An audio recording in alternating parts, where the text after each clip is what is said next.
Em nome do Pai, e do Filho e do Espírito Santo. Amém. Vinde, Espírito Santo, e enchei os corações dos vossos fiéis, e acendei neles o fogo do vosso amor. Enviai, Senhor, o vosso Espírito, e tudo será criado, e renovareis a face da terra. Oremos. Ó Deus, que instruíste os corações dos vossos fiéis, com a luz do Espírito Santo, fazei que apreciemos retamente todas as coisas, segundo o mesmo Espírito, e gozemos sempre da sua consolação, por Cristo Senhor nosso. Amém. Olá, meus irmãos, tudo bem com vocês? Espero que esteja tudo ótimo. Vamos para mais uma reflexão, mais uma meditação sobre o Evangelho dominical. O Evangelho deste domingo é o domingo da solenidade de Pentecostes, o Evangelho de João, capítulo 20, versículos 19 a 23. João 20, 19 a 23. Até mesmo antes de fazermos esta meditação e reflexão, de fazermos a leitura do Evangelho de João, peço a você que possa curtir este vídeo, compartilhar e enviar ao maior número de pessoas que você conseguir. E também, se não é inscrito em nosso canal Shekinah Avivamento, se inscreva em nosso canal, tá bom? Ativa também, não esquece de ativar o sininho para receber as notificações aí de tudo que nós colocamos em nosso canal, de tudo que nós postamos em nosso canal. Então vamos lá, sem mais demoras, para a leitura do Evangelho. À tarde desse mesmo dia, o primeiro da semana, estando fechadas as portas onde se achavam os discípulos por medo dos judeus, Jesus veio e, pondo-se no meio deles, lhes disse: a paz esteja convosco. Tendo dito isso, mostrou-lhes as mãos e o lado. Os discípulos então ficaram cheios de alegria por verem o Senhor. Ele lhes disse de novo: a paz esteja convosco. Como o Pai me enviou, também eu vos envio. Dizendo isso, soprou sobre eles e lhes disse: recebei o Espírito Santo. A quem perdoardes os pecados, ser-lhe-ão perdoados. Aqueles aos quais retiverdes, ser-lhe-ão retidos. Palavra da salvação, glória a vós, Senhor. O tema deste domingo, evidentemente, é o Espírito Santo.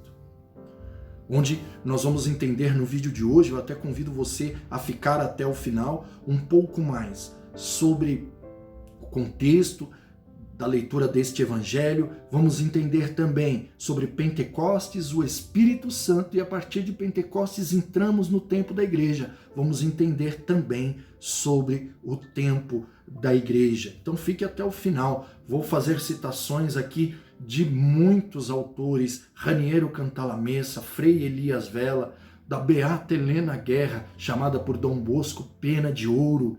Vou citar aqui São João Paulo II, Paulo VI, São João 23. Então fica conosco até o final deste vídeo. Importante também, para mergulhar nesse mistério da liturgia de hoje, da solenidade de Pentecostes, você também fazer a leitura do livro de Atos dos Apóstolos, capítulo 2, versículos do 1 a 11. Atos dos Apóstolos, escrito por São Lucas, capítulo 2, versículos de 1 a 11.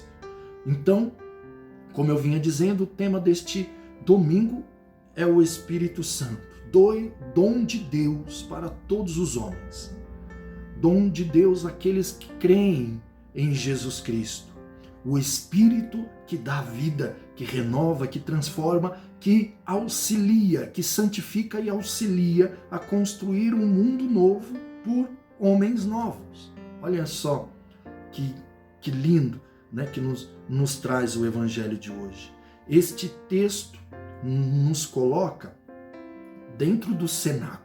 E até um convite que eu faço a você: se coloca nesta cena. Clame a Jesus que se coloque na sua presença e sopre sobre você o Espírito Santo. Então, situa-nos no cenáculo, no dia da ressurreição. E, dentre tantas coisas belas desse texto, destes versículos, nós podemos fazer um paralelo com Gênesis capítulo 2, versículo 7, ou seja, o sopro de Deus, o homem que tornou-se um ser vivente. Então, neste evangelho, o versículo 22 vai nos colocar isso, dizendo isso, soprou sobre eles e lhes disse, recebei o Espírito Santo. É Jesus que sopra sobre os discípulos, sobre nós, o seu Espírito, e desta forma nos transmite, através deste ruá, através deste hálito, nos transmite vida nova e faz nascer um homem novo. Então, através deste sopro, Jesus está nos trazendo vida nova para um homem novo, capaz de viver esta paz que Jesus está dando, que não é ausência de dificuldade, de tribulação, que não é a ausência de desafios, ao contrário, mas eu os vivo na certeza da vitória. É esta a paz, e é isto que Jesus transmite aos discípulos ao soprar sobre eles o seu Espírito Santo. É vida nova, ou para homens novos, para construir um mundo novo. Diante desse contexto, vamos entender, como eu já falei para vocês, sobre Pentecostes, um pouco mais sobre o Espírito Santo e também sobre este tempo da igreja que começa em Pentecostes. Sobre Pentecostes, quero citar a vocês um versículo 1 do capítulo 2 de Atos dos Apóstolos. Quando chegou o dia de Pentecostes, os apóstolos estavam todos reunidos no mesmo lugar. Destas palavras, o dia de Pentecostes, nós já podemos deduzir que já havia uma festa de Pentecostes. Então, no judaísmo já havia esta festa de Pentecostes, e foi durante esta festa que se manifestou o Espírito Santo. Nós podemos tirar até do Antigo Testamento duas interpretações desta festa judaica de Pentecostes. No início era a festa das semanas, que em hebraico é Shavuot, a festa da colheita, que se oferecia os primeiros frutos a Deus. De tudo aquilo que se plantava, que se produzia, os primeiros frutos eram oferecidos a Deus. Depois, com o passar do tempo, e é necessário aí salientar também que esta festa judaica de Pentecostes era uma das 3 festas de peregrinação a Jerusalém. Então era Páscoa, Pentecostes e festa das tendas. Reunia-se muita gente durante estas festas. E aí, durante o processo histórico, ela passou de festa das semanas, ou seja, das colheitas, uma festa agrícola, como citam alguns autores, passou de uma festa agrícola para a festa que fazia memória da aliança realizada entre Deus e o povo de Israel sobre o Monte Sinai. O povo, ao sair do Egito, caminhou durante 50 dias. E Deus deu a lei a Moisés, estabelecendo uma aliança. Então, tendo estes conceitos sobre a festa de Pentecostes, sabendo que era uma festa de colheita, uma festa agrícola, que reunia muitas pessoas, e também era uma festa onde se celebrava a aliança de Deus com o seu povo, a entrega da lei de Deus. E aí, diante disto, nós entendemos um pouco mais sobre esta narração de Pentecostes no livro de Atos dos Apóstolos. Nós entendemos também por que neste dia a manifestação do poder do Espírito Santo e este tempo da igreja que nasce. Porque neste dia, não é mais os homens que entregam os seus frutos a Deus, mas Deus que entrega o fruto do seu Espírito, que é amor, é o choque de amor entre o Pai e o Filho, é o Espírito Santo.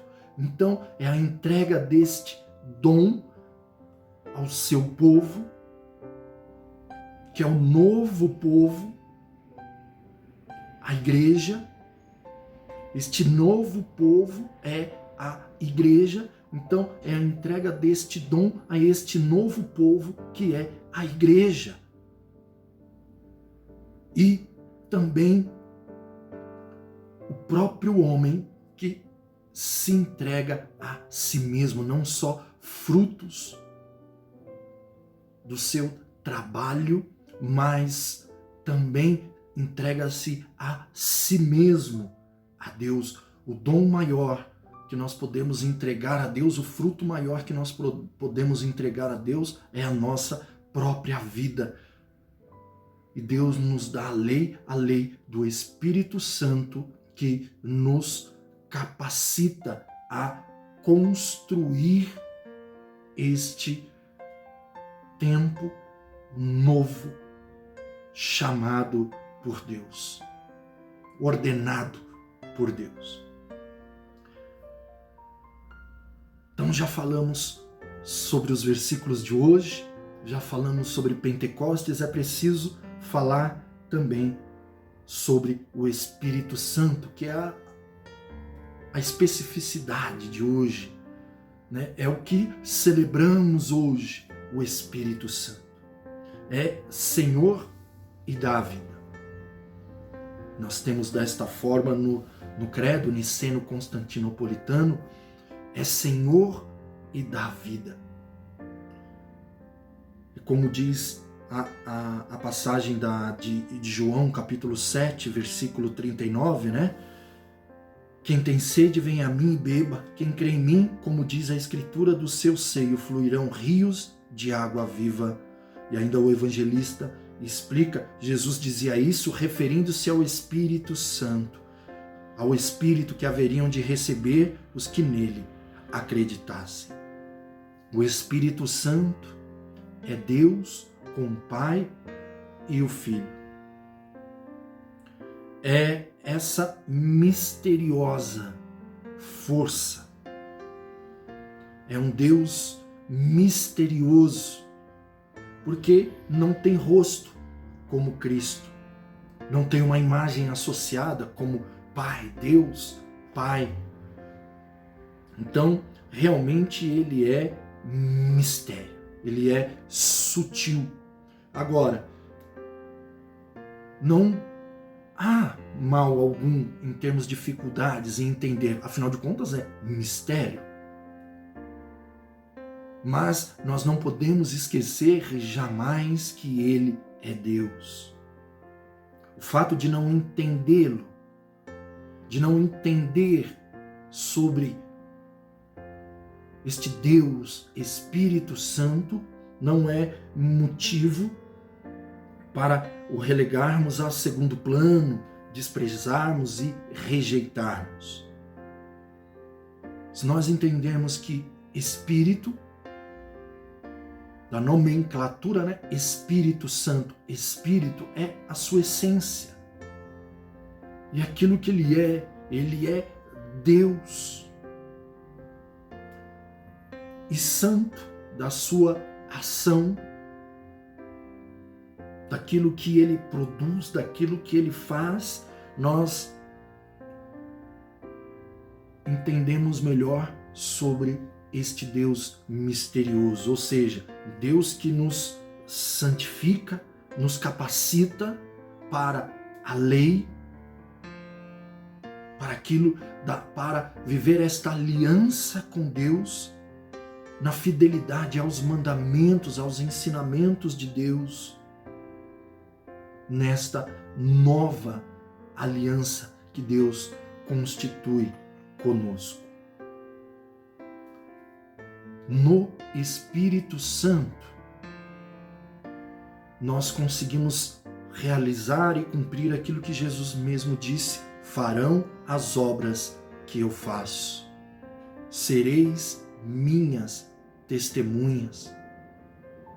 Diante de tantas palavras que Jesus transmitiu, conseguimos cumpri-las. Nós, como discípulos e apóstolos de Jesus, no Espírito Santo, nós conseguimos cumpri-la.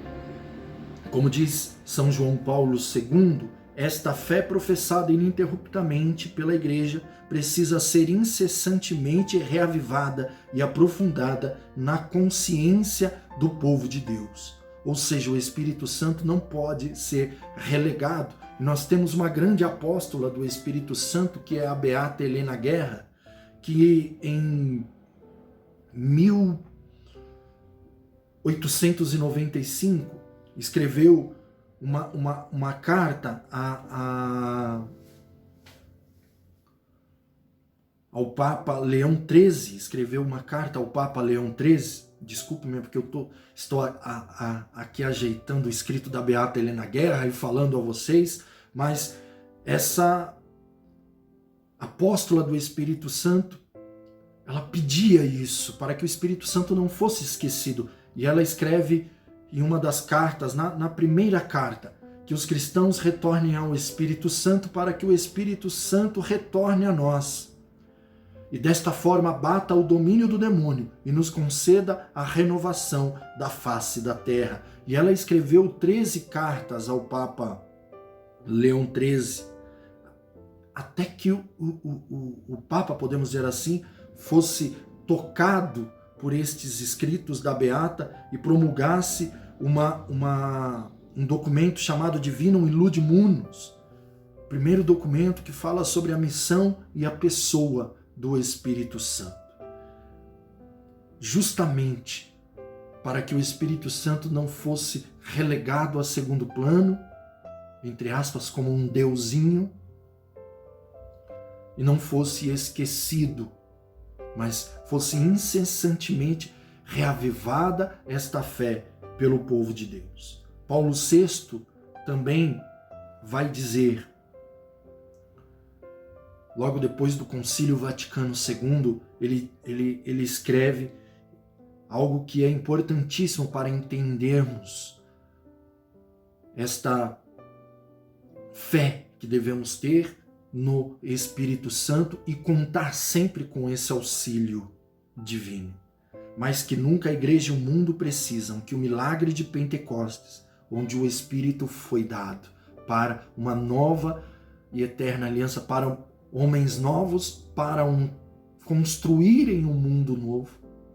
Vejam que interessante, os homens, quando digo homens, quer dizer a humanidade, né? Homens e mulheres, homens novos para construírem um mundo novo. Deus não dá um mundo assim, novo de mão beijada, mas Deus nos dá o auxílio para que sejamos novos, ou seja, a renovação começa no homem, no interior do homem, e a partir daí a construção de um mundo novo, a santificação daquilo que se tornou mundano por causa do pecado dos nossos primeiros pais, herdados por nós. Então a construção de um mundo novo começa a partir de homens novos, mais que nunca, Paulo VI escreveu, mais que nunca a Igreja e o mundo precisam que o milagre de Pentecostes continue na história. Então que eu e você sejamos esta atualização de Pentecostes, que nós sejamos estes homens e mulheres que estão no cenáculo, na sala do cenáculo, desejando incessantemente a força, a graça do Espírito Santo, juntamente com Maria, a mãe de Jesus. E agora, já refletimos, né, sobre Pentecostes, sobre o Espírito Santo, estamos aí traçando este caminho, vamos refletir sobre o tempo da Igreja, Você já deve ter entendido um pouco sobre o que é este tempo da igreja, diante daquilo que eu já fui falando sobre Pentecostes e o Espírito Santo. O tempo da igreja é o tempo do Espírito. O tempo que se inicia em Pentecostes e aguarda a vinda de Cristo. Nós entramos, como eu disse em um dos vídeos passados, no último momento. Mas 1000 anos para Deus é como um dia, e um dia é como 1000 anos, enfim, como diz a Escritura. Nós estamos no último momento. Pentecostes se inicia o tempo da igreja, que é o tempo do Espírito Santo. É o tempo onde o Espírito se manifesta poderosamente no meio de nós. Manifestou-se naquele dia e continua a se manifestar até os dias de hoje. É perene esse Pentecostes. Ele é atual, ele é para hoje, ele é para agora, ele é para este momento que você está assistindo este vídeo. Então, o Espírito Santo se manifesta no meio de nós. Tivemos o tempo do Pai, que manifestou o seu poder, nós vemos aí no Antigo Testamento. Depois temos o tempo da misericórdia, o tempo de Jesus, o tempo do amor, o tempo do Pai, o tempo da força de Deus, que Deus é um Deus poderoso, o único Deus e um Deus poderoso. O tempo de Jesus, o tempo de um Deus amoroso, misericordioso. E agora nós temos o tempo do Espírito Santo, que é o tempo da igreja.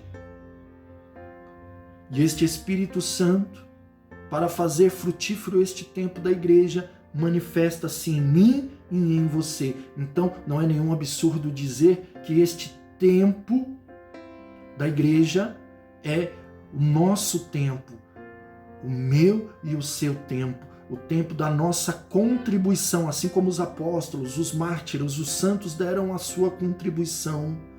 Este é o nosso tempo de darmos a nossa contribuição na construção da civilização do amor. Volto a repetir, é a partir de nós. O tempo da igreja, então, é o meu tempo e o seu tempo. Porque nós não podemos olhar para a igreja somente como uma instituição hierárquica. Ela é também uma instituição hierárquica, mas a igreja é todo o povo de Deus. Já tem uma citação aqui, vou até mostrar para vocês, do Frei Elias Vela, o Espírito Santo e a vida da igreja. Então, neste livro tem uma citação do Frei Elias Vela, que ele vai dizer: nós somos a igreja, responsáveis pela missão confiada por Cristo. A igreja é todo o povo em sua jornada rumo à terra prometida. Então nós somos a igreja. E nós saímos pelo mundo na construção de um mundo novo, um mundo melhor. Nós, cheios do Espírito Santo, cumprimos, como eu disse alguns minutos atrás, cumprimos o mandato de Jesus: ide por todo o mundo. Neste tempo da igreja, que é o tempo do Espírito, que é o meu tempo e o seu tempo, nós não estamos sozinhos, porque o doce hóspede da alma, o Consolador, o Paráclito, está a nos capacitar, nos tirar do medo e nos dar coragem. O tempo da igreja, desculpe insistir nisso, mas o tempo da igreja, que é o tempo do Espírito, que é o nosso tempo, é o tempo em que nós somos envolvidos por esta graça do Espírito Santo. É como se nós ganhássemos uma embalagem, um revestimento que nos transformasse de uma lembrancinha a um grande presente. algo extraordinário. Tem uma carta encíclica de São João Paulo II, a Dominum et Vivificatem, de 1986, que nos ajuda a entender melhor e sintetiza um pouco daquilo que é a reflexão e a meditação de hoje. Como toda semana, eu sempre coloco um texto que possa aí nos ajudar a entender melhor, né? Hoje é o desta carta encíclica, Dominum et Vivificatem, é Senhor e dá a vida. Consumada a obra que o Pai tinha confiado ao Filho sobre a terra, no dia de Pentecostes foi enviado o Espírito para santificar continuamente a Igreja, e assim os que viessem a acreditar tivessem mediante Cristo acesso ao Pai num só Espírito. Este é o Espírito da vida, a fonte de água que jorra para a vida eterna. É aquele por meio do qual o Pai dá novamente vida aos homens, mortos pelo pecado, até que um dia ressuscite em Cristo os seus corpos mortais. É deste modo que o Concílio Vaticano II fala do nascimento da Igreja no dia de Pentecostes. Este acontecimento constitui a manifestação definitiva daquilo que já se tinha realizado no mesmo cenáculo no dia da Páscoa. Então isso é o que nós lemos, essa referência que São João Paulo II está fazendo é do Evangelho que nós lemos hoje. E aí ele vai dizer, Cristo ressuscitado veio e foi portador do Espírito Santo para os apóstolos, deu-lhe dizendo, recebei o Espírito Santo. Isso que aconteceu então no interior do cenáculo, estando as portas fechadas.